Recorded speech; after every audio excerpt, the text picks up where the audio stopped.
So as spoke about in a previous video, we're going to look at Connor's truck.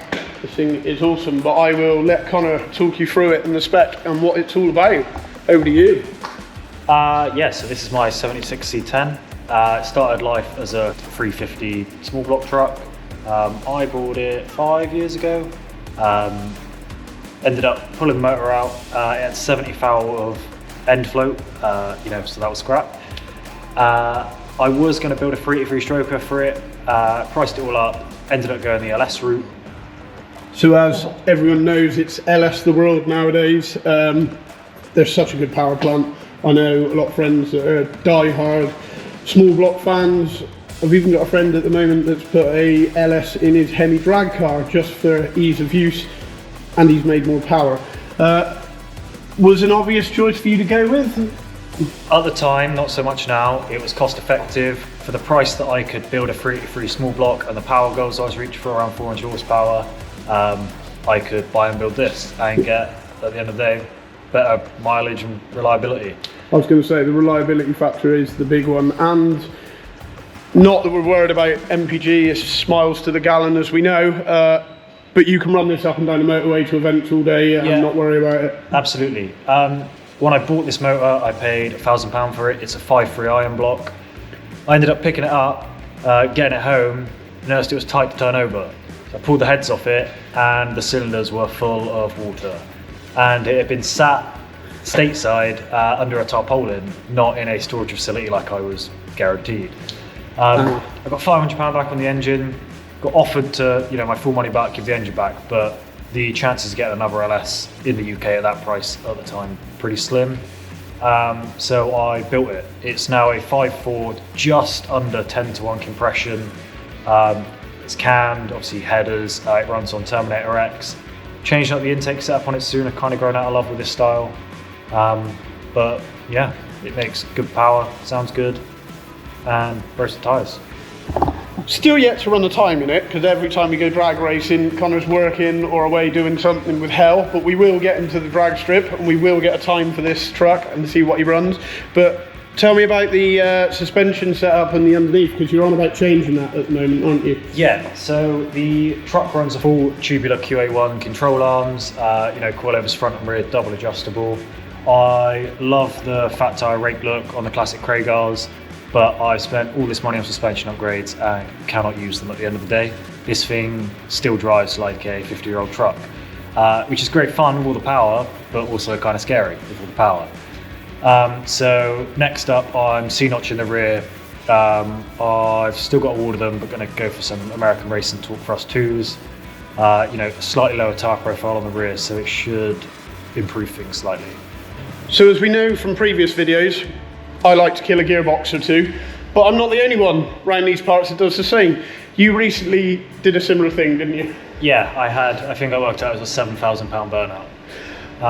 I ended up lighting them up as always, went out in this truck, the rear end gripped up, took out the pinion, which took out the ring gear, shoved the drive shaft right up into the 4-speed Munchie that was running up on the time, and annihilated first gear and a couple of idle shafts. That was an expensive mistake. But time for an upgrade, like anything. With a disaster comes good. Yeah, so now I've got a built 373 12 bolt in it, and a T56 Magnum. So he's running a similar box, slightly bigger, but similar box to what I'm running in the 32. Justified in this, the truck's obviously heavier than my 32, but essentially the same setup, same tray mech, almost the same clutch setup we're running, aren't we? It's similar. Yeah. So he's running the Terminator X setup, which is a Holly product. It's a standalone ECU. It allows you to essentially plug and play with the LS. How did you find using that? Dead easy. There's like 3 wires to connect up. You follow the instructions. You can't really mess it up. And it's a nice introduction into the world of being able to map stuff. Yeah, definitely. The self-tuning is great and it gets you running.